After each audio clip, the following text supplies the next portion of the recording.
The desert wind swept through the alleys of Bokhara as the azan echoed in the distance, painting the ancient city in both silence and sorrow.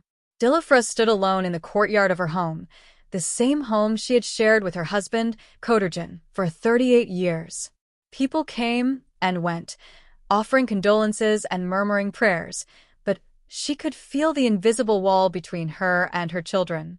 Javelin, the eldest, had taken charge of the funeral. Gultra helped serve tea.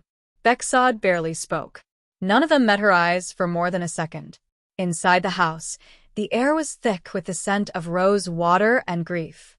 But Dilafruz's heart beat with a rhythm far different from mourning. It was suspicion. It was fear.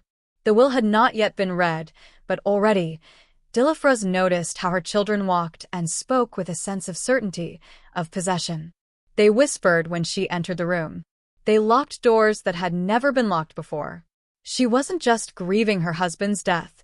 She was grieving the quiet erasure of her place in the family. That night, after the guests had left, she entered Koturjan's study. Everything was untouched, from his ink pot to the prayer beads on the table. On the desk lay a red velvet folder. It had not been there before. She hesitated, then opened it. What she saw made her breath catch. It was a copy of the will, dated 3 months ago. Signed. Stamped. And her name wasn't on it. Not a mention. Not even a note. The property. The businesses. The house. Everything had been left to their 3 children. As if she had never existed. As if nearly 4 decades of devotion could be erased with a few lines of ink. Outside, the call to night prayer echoed again. But inside, a storm was just beginning. Dilafruz awoke before dawn. The red folder remained on the writing desk, its presence heavier than any stone. She wrapped herself in a thin shawl and returned to Koturjan's study, heart pounding. She found her daughter, Gultra, inside, silent tears on her cheeks. Gultra's trembling hands closed the folder. "Mother," she whispered, "you shouldn't have seen this." Dilafruz said nothing. Her eyes searched Gultra's face for truth. "Javelin and Beksad, they believed our father changed his mind," the daughter said. "But we didn't know until too late." "Why didn't you tell me?" Dilafruz asked, voice low. Gultra swallowed. "We feared you wouldn't accept it." Behind them, the door creaked. Someone approached. It was Beksad, the quiet son. He closed the door gently, watching both women. "We meant to speak when father was ready," he said. "But the will, it's final." Dilafruz's pulse quickened. "Did you help him?" Beksad shook his head. "We didn't know. None of us did. Only Javelin oversaw the legal matters." Dilafruz looked from son to daughter. Her mind raced with possibilities, but before she could formulate an answer, Beksad held up a sealed envelope. "He asked me to give this to you." Inside was a note, in Koturjan's handwriting, cryptic and short. "My devotion to Dilafruz is endless. But the future demands sacrifice." No explanation. No clarity. Just more questions. That afternoon, Dilafruz walked the narrow lanes of Bokhara's old quarter, its whitewashed houses and dusty bazaars reflecting her inner turmoil.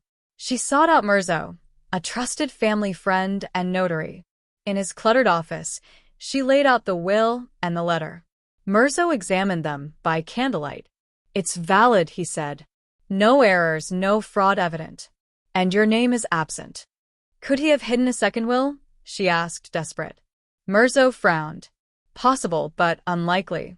It would have to be proved in court." "And the envelope?" she pressed. Mirzo held the letter carefully. "He refers to sacrifice. That might mean he expected something in return.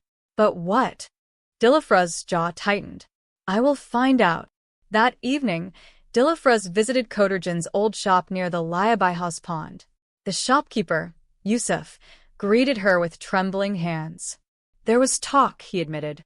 He sold stock in the caravan business to raise funds. He spoke of forging a legacy, but always in hushed tones. Dilafruz felt hope inch forward. Did he ever mention sacrifice? Yusuf nodded. "Once," he said, "some debts must be paid by others to protect those we love." Then he fell silent. Dilafruz looked at the well-worn ledgers. She needed proof, something concrete. As she left, Yusuf called after her. Beware those who claim to protect you. Not all are friends.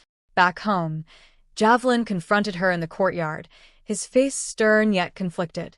He stood facing a fountain, arms folded. Mother, I did what father asked, he said. No one forced him. Dilafruz held the sealed envelope. What did my husband want me to sacrifice? Father worried about debts.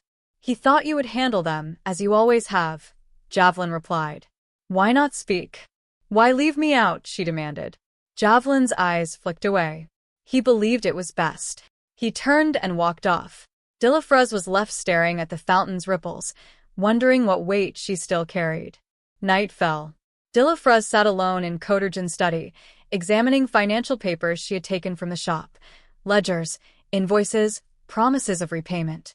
A single entry caught her eye, a large sum borrowed from a distant cousin. The debt was heavy but interest sky-high. And it was due in 6 weeks. She understood at once. The will was his shield, placing responsibility on the children, not on her. But why exclude her entirely? Footsteps in the corridor startled her. She hit the papers as Javelin appeared, eyes wary. You're going through his things, he accused softly. Dilafruz met his gaze. Yes. And I found this. She held out the ledger. Javelin stared down at it, then back at her.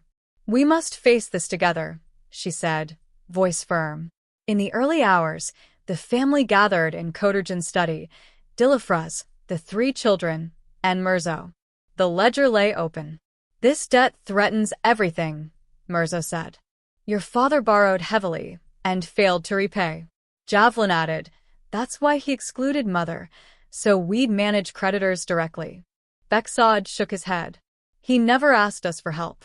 We discovered this only after. Gulchra covered her face. We all loved him.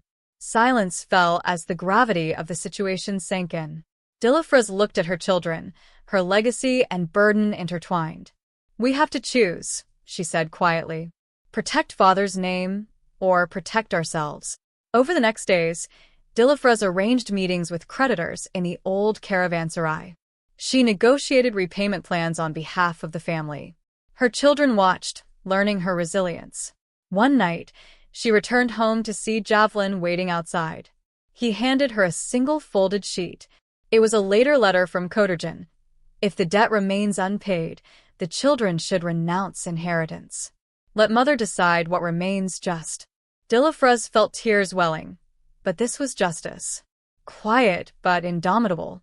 Javelin exhaled. He trusted you with the truth. She nodded. On the day the will was to be read in public, the family stood before the notary and guests. Dilafruz stepped forward, her expression calm. She read the original will aloud, then paused at the clause excluding her.